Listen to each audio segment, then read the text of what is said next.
They were laughing, not politely, not quietly, the kind of laughter that cuts, the kind that spreads across a room and sticks to your skin. And right in the middle of it, standing at the front of a conference room filled with employees in business attire, was me, holding a folder, watching them realize, one by one, that the person they had been ignoring for years was now the one holding their future in his hands. The manager who used to snap his fingers at me like I was invisible, gone. The woman who used to make comments every time I walked by, frozen. The same people who never bothered to learn my name were now staring at me like I had just rewritten their reality. "Please take a seat," I said calmly. No shouting, no anger, just control. That's when someone in the back muttered, "Is this a joke?" I looked at him and smiled slightly. "No," I said, "it's not." And that's when the room went completely silent. My name is Daniel Reed, and for the last 4 years, I was the janitor at Westbridge Corporate Group. At least, that's what everyone thought I was. Every morning started the same way. I'd arrive before sunrise, badge in, grab my cart, and move through the building like a ghost. Empty hallways, dim lights, the hum of computers still shut down for the night. By the time the employees started arriving around 8:30, I'd already cleaned half the building. And that's when the day would begin for them. Not for me. For them, because as soon as people started filing in, the energy shifted. Coffee in hand, phones buzzing, conversations picking up speed. And then, the comments. "Watch it, janitor. Hey, didn't see you there? Again. Careful. You might actually do your job today." At first, it bothered me. Not in a dramatic way, but enough to sit in my chest. Because it wasn't just jokes. It was constant.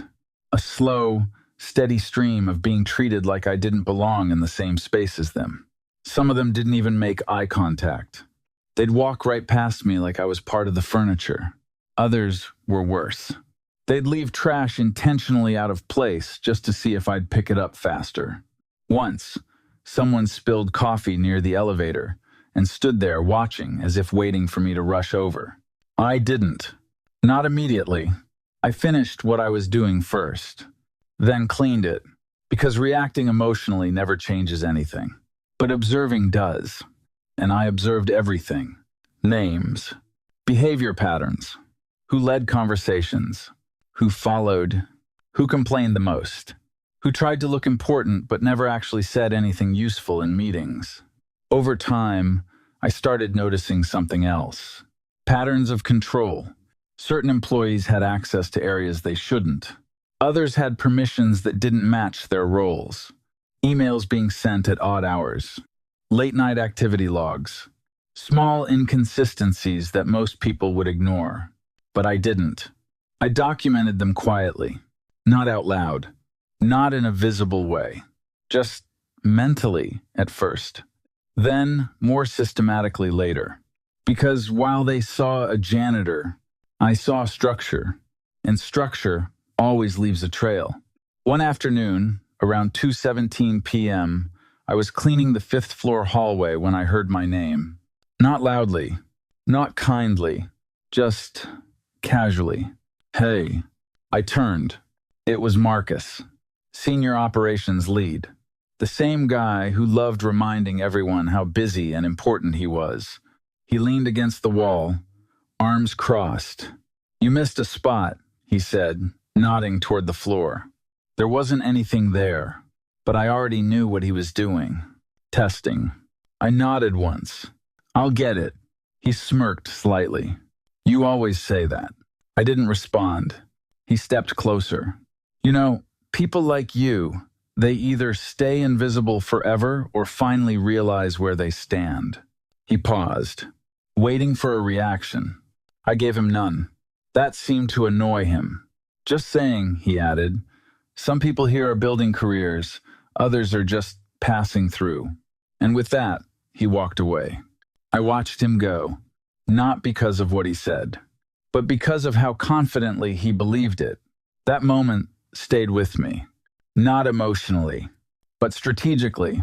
Because people like Marcus don't just speak casually, they reveal how they think. And that thinking is predictable. A few days later, something changed. Subtle at first. Access logs started behaving differently. Restricted areas were being accessed outside normal hours. Internal meetings were being scheduled with no visible agenda. Security seemed tighter, not obvious to most employees, but noticeable if you were paying attention. And I was. I started seeing names appear in logs that didn't align with their job titles. People entering financial data systems who weren't supposed to. Shared credentials being used across departments. It wasn't random. It was coordinated, which meant someone inside had authority over it, or at least enough influence to allow it. That's when I made a decision. I stopped being just an observer and started preparing, quietly, carefully, without alerting anyone. One evening, long after most employees had left, I was still in the building, mopping the lobby. The lights above dimmed automatically, leaving patches of illumination across the polished floor. That's when I received the first unexpected signal. My phone buzzed. Not a normal notification. A secure message. Short. Direct. Phase 1 complete. Proceed to review. No sender name. No contact information. Just a coded instruction. I stared at it for a moment, then locked my phone. Because I already knew what it meant. This wasn't random. This was part of something much larger. And it confirmed what I had been preparing for over the past year. The position I held in the company wasn't just employment. It was access. Access that had been assigned intentionally. Access that came with responsibilities no one else in the building knew about. And now, it was time to activate that role. The next morning felt normal to everyone else. People arrived. Laptops opened. Meetings started. Coffees were poured. Laughter echoed through the hallways. And I continued my routine. Wiping down surfaces. Emptying bins. Walking through the same spaces where people ignored me without a second thought. But internally, things had shifted. Because I had received confirmation that a formal review process was being initiated. And that meant one thing. A meeting would be called. A meeting where everything would come together. Documents, records, access logs, behavior patterns, all of it. And the people who thought they were in control would be in the same room when it happened. Around noon, Marcus walked past me again. This time he stopped. "Big meeting later today," he said casually. "You'll probably want to stay out of the way." I looked at him. "Why's that?" He chuckled. "Because it's not really your world." That phrase again. "Not your world." I nodded slightly. Right. He didn't notice anything different. Why would he? To him, I was still just the janitor. But something had changed. Not in how they saw me. In what was about to be revealed to them. At 4 p.m., an internal announcement went out. Mandatory company-wide meeting. All departments. All personnel. No exceptions. Location. Main conference hall. Agenda. Company review and restructuring update. The moment that notification hit everyone's inbox, I knew the process had officially begun. People started speculating. Whispers spread. Layoffs. Budget cuts. Management changes. Nobody knew the real reason, but they all felt something was off. Even Marcus. I saw him pacing near his desk, checking his phone repeatedly. For the first time since I'd known him, he looked uncertain. And that's when I realized something important. The balance had already started shifting. They just hadn't seen it yet. I finished my shift early that day. Not because I was done, but because I didn't need to be seen in that role any longer. I changed out of my uniform in a private room on the lower floor, replaced it with something simple, clean, neutral. Then I picked up the folder I had been preparing for months and headed upstairs, toward the conference room, toward the moment where everything would come to light. As I walked through the hallway, employees passed by me without recognition. Still the same, still unaware, still treating me like background noise. No one stopped me. No one questioned me. Not yet, but in a few minutes, that would change. Because I wasn't walking into that room as someone they could ignore anymore. I was walking in as something they had never prepared for. And once I stepped through those doors, there would be no going back. The conference room doors were closed, not locked, but closed in a way that made the space feel sealed off from the rest of the building, like whatever was happening inside had already started without me. I stood there for a second, folder in hand, listening. Muted voices, chair movements, low conversations that rose and fell in waves. No one had noticed me yet, not through the glass, not through the small gap near the frame. That alone told me something important. They weren't expecting disruption, which meant they had no contingency for it. I pushed the door open, slowly, deliberately. The hinges made a quiet sound, but it carried. Heads turned. By The first reaction wasn't recognition. It was confusion. Because in a room full of formal attire, badges, and polished appearances, I didn't match the expected profile. I wasn't in a suit. I wasn't carrying a laptop. I wasn't part of the visible hierarchy they were used to seeing in meetings like this. I was the janitor. Or at least, that's what their brains tried to label me as before they caught up. A few people leaned toward each other. Whispers started almost immediately. Why is he here? Isn't he? Staff? Did security miss something? Marcus was already seated near the middle of the table. When he saw me, his expression shifted from neutral to irritated in under a second. He leaned forward slightly, lowering his voice, but not enough to hide his tone. "Hey, wrong room," he said. "Service staff meetings are downstairs."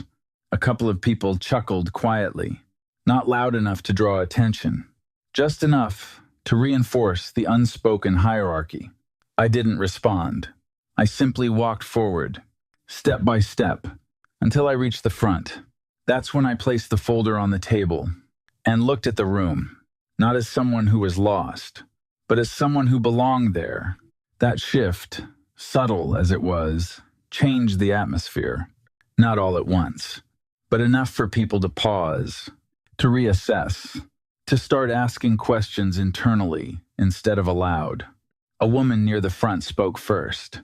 "Can we help you?" she asked, trying to sound polite but clearly confused. I nodded slightly. "Yes," I said. "You can." Then I turned toward the head of the table. "Is the legal team present?" That question caught attention, because it wasn't casual. It wasn't misplaced. It was direct. The room went quiet for a moment. Then a man at the far end stood up. Mid, Cinq Zero S, sweet, attentive posture. "I'm here," he said. "Who are you?" I held his gaze. Daniel Reed. A pause. That name didn't mean anything to most people in the room. But to a few, it registered differently. Not as a janitor, but as a name tied to internal documentation they had seen in passing but never paid attention to. Marcus frowned.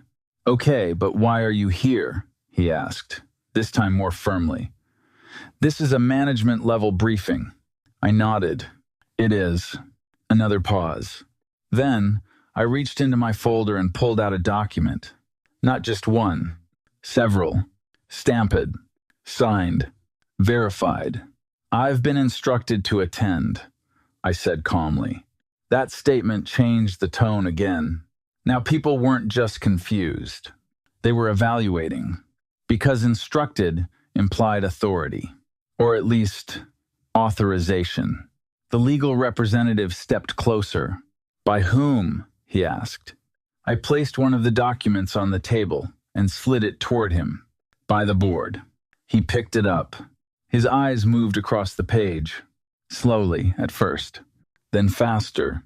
His expression tightened slightly as he reached the signature section. He looked up at me, then back at the document. Then again. "Where did you get this?" he asked. I didn't answer immediately, because the answer wasn't meant to be given casually. It's part of the internal directive issued last quarter, I said. I'm listed under compliance oversight for transitional review. That phrase landed, not loudly, but precisely. Compliance oversight, transitional review. Two terms that immediately elevated the context of my presence beyond what anyone had assumed. Marcus leaned back in his chair, crossing his arms. Hold on, he said. We weren't informed of any transitional review involving... He stopped mid-sentence, because he realized something. If he wasn't informed, that didn't necessarily mean it didn't exist. It meant he wasn't included, and that realization started to spread through the room. People began checking their phones, whispering to each other, pulling up internal messages, trying to verify if they had missed something. That's when I noticed the shift. Not panic, not yet, but uncertainty. And uncertainty in a structured environment is where control begins to break down. The legal representative finished reviewing the document. He adjusted his posture, then spoke. This appears to be legitimate, he said. The room reacted immediately. A few people sat up straighter. Others exchanged glances. Marcus's expression hardened. What does that mean exactly? He asked. It means, the legal representative replied, that this meeting may include parties with oversight authority beyond departmental management. That sentence reframed everything. No longer just a routine meeting. No longer just updates. Now, oversight. I could feel the room recalibrating. People who had been relaxed earlier were now paying closer attention. Phones were being set aside. Notebooks opened. Body language shifted from casual to attentive. Because when authority enters the room unexpectedly, everyone becomes aware of their own position. A projector at the front of the room flickered on. No one had touched it, which meant someone had preloaded the session remotely. The screen displayed a simple title, Internal Audit and Structural Review, Phase 1. No branding, no decorative elements, just function. Then a secondary line appeared. Attendance required. All department leads and key personnel. That's when Marcus muttered under his breath. Key personnel? He looked around the room again, trying to understand why this group had been assembled. And then his eyes landed back on me and stayed there, longer this time. Not dismissive, not amused, evaluating. For the first time since I walked in, he wasn't treating me like background noise. He was trying to place me in the system. And failing. I took a step toward the front of the room, not quickly, not dramatically, just enough to signal that I was about to speak. Before we proceed, I said, I want to clarify something. The room quieted again. This meeting is not just informational. A pause. It's procedural. A few people exchanged glances again. Procedural meant rules. Rules meant consequences. And, I continued, it includes verification of financial access patterns, internal communications, and operational compliance across multiple departments. Now people were fully engaged, not casually, but intentionally, because that sounded less like a meeting and more like an evaluation. Marcus raised his hand slightly, not waiting to be acknowledged. Okay, he said. But why are we hearing about this now? We've had internal audits before. I nodded. You have. Another pause. This one is different. That was the moment tension began to build. Not because of what I said, but because of how little I said. People began filling in the gaps themselves, which is always more powerful than explanation. The legal representative interjected. Let's proceed with the agenda. He looked at me briefly. Mr. Reed, you may continue. That confirmation shifted perception again. Now my presence wasn't being questioned. It was being integrated. Marcus noticed that too. His posture changed slightly. Less relaxed. More alert. Because now he had to reconsider something he hadn't entertained before. That I might not be here by accident. I opened my folder again and placed another set of documents on the table. These, I said, are access logs from the past 90 days. I slid them forward, cross-referenced with user activity, departmental permissions, and time-stamped entries. A few people leaned forward. Some started scanning the documents from where they sat. Others waited for further explanation. Certain inconsistencies were flagged, I continued. Multiple accounts accessing systems outside their designated roles. A murmur moved through the room. Not loud, but noticeable. Shared credentials used across departments without authorization. Another shift. And late-night entries that don't align with reported work schedules. That last one landed harder, because now people were beginning to recognize patterns in their own behavior, or in the behavior of others. Marcus spoke again, but his tone had changed. Less dismissive, more cautious. Are you saying there's misconduct happening? I looked at him, not immediately answering, because the answer wasn't simple. It wasn't about accusation. It was about evidence. Finally, I said, I'm saying there are discrepancies that require clarification. That was enough, because in structured environments, even the suggestion of discrepancy forces accountability. At that moment, the room felt different. Not chaotic, not hostile, but no longer comfortable. People were sitting straighter, speaking less, listening more. The dynamic had shifted, and they all knew it, even if they didn't fully understand why. I closed my folder slowly and looked at the room one more time. This meeting, I said, will continue with full disclosure of roles, access, and responsibilities. A pause. Starting now, and as those words settled, the first layer of what they believed about the company was about to be challenged. The moment Marcus's name appeared on the screen, highlighted in red, the entire room shifted. Not physically, but mentally. People leaned forward. Eyes locked onto the projection. Whispers stopped instantly. Because red text on an official company screen doesn't mean decoration. It means attention. And attention, in situations like this, usually signals something serious. Marcus straightened in his chair. His eyes moved from the screen, back to me, then back again. What is that? He asked, his tone now noticeably tighter than before. I didn't answer immediately. Instead, I stepped slightly to the side, allowing everyone a clear view of the screen. Access Activity Summary, I said calmly. The words weren't dramatic, but their meaning was. The screen updated again. A detailed breakdown appeared under his name. System logins, timestamps, unusual access points, department overlaps, a pattern of entries that didn't align with his official role. Murmurs started again, but this time they weren't casual. They were concerned. Is that real data? Someone asked from the side.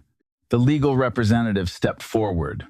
Those logs appear consistent with internal tracking systems, he said, scanning the display. Marcus leaned back slightly, crossing his arms again, but now it looked less like confidence and more like defense. Okay, he said, forcing a small laugh.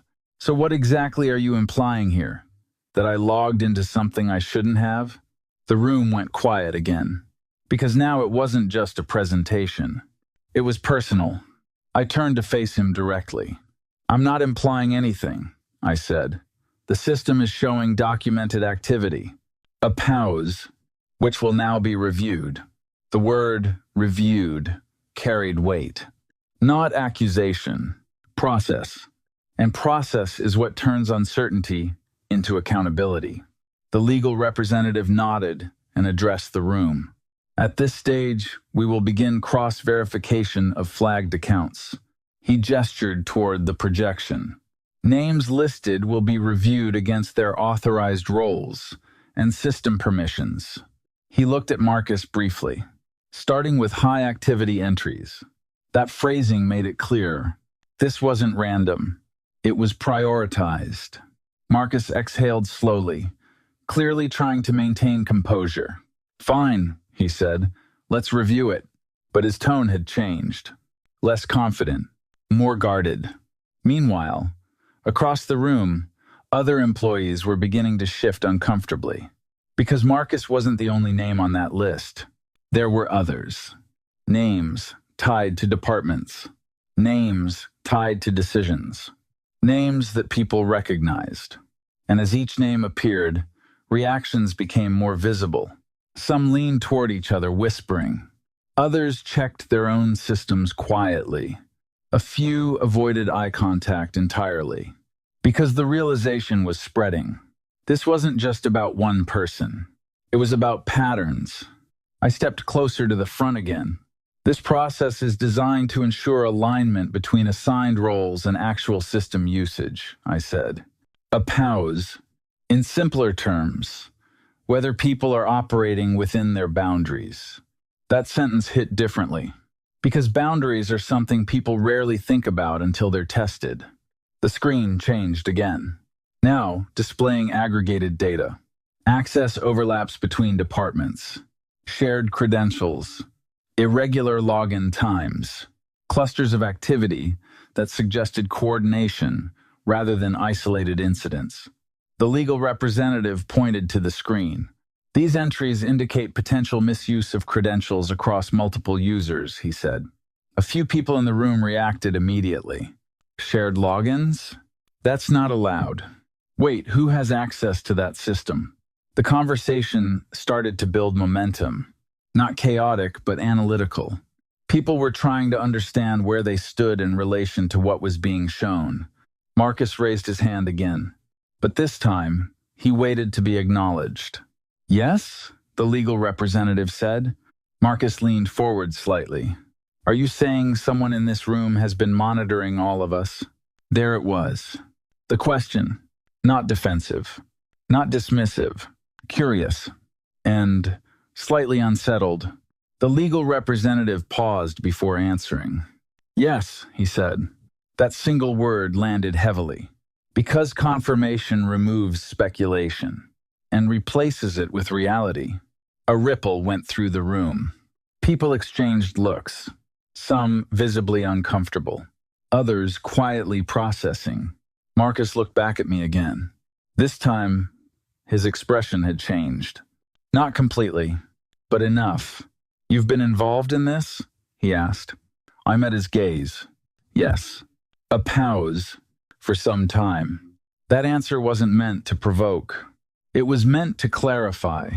But clarity often has the opposite effect when people aren't prepared for it. The projector screen shifted again, this time displaying a different section. Compliance oversight records. Under that header were several entries, each labeled with roles, each tied to specific review categories. And at the top of the list was a designation that hadn't been mentioned before. Independent oversight, active. Marcus squinted slightly. "What does that mean?" he asked. The legal representative answered. "It indicates an external or non-departmental authority responsible for monitoring compliance across internal operations. A pause, in this case, assigned to ensure transparency during structural review." The room absorbed that, slowly, because now my presence had been redefined, not as staff, not as an animaloo, but as part of a system they hadn't been fully aware of.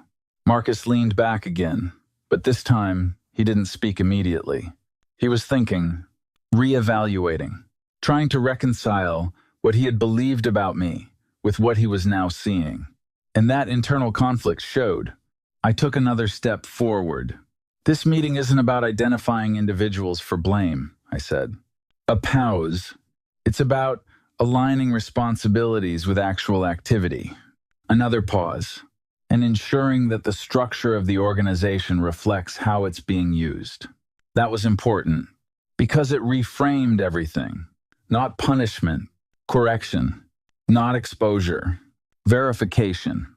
The legal representative added, "Following this review, any discrepancies will be addressed through formal channels." Translation: Consequences would follow, but only after confirmation. No shortcuts, no assumptions. The room was quiet again, but now it wasn't silence out of confusion. It was silence out of understanding. People were processing their own roles in this environment, their own access, their own habits. Marcus finally spoke again, this time more slowly. So, what happens next? A fair question, and one that everyone in the room was thinking. I looked at him, then at the room. Next, I said, we move into verification. A pause, department by department. The screen changed again, now showing a structured sequence, names grouped by teams. Order of review established. No ambiguity, no improvisation, just process. Someone in the back shifted in their seat. Another person adjusted their posture. The anticipation returned, but differently this time. Not excitement, not curiosity, responsibility, because now everyone knew they would all be part of this process, one way or another.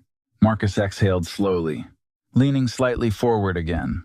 You've been planning this, he said, more as a statement than a question. I nodded.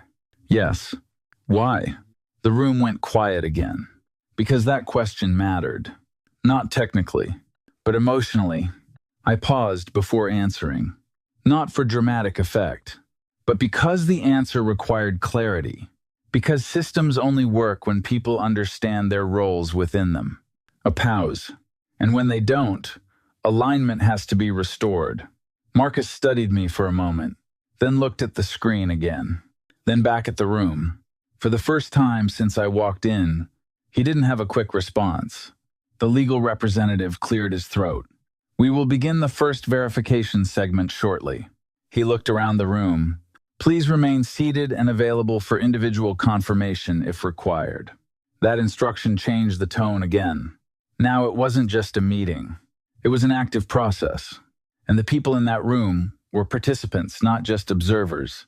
I stepped slightly aside again, allowing the structure of the process to take over, because at this point, it wasn't about me anymore. It was about what had already been set in motion, and how each person would respond when their name or their actions came into view. Marcus sat still, no longer leaning back, no longer crossing his arms, just sitting, watching, thinking, processing, and waiting. The first name on the list highlighted. A new entry appeared on the screen, and the room collectively shifted its attention, because now the review had officially begun.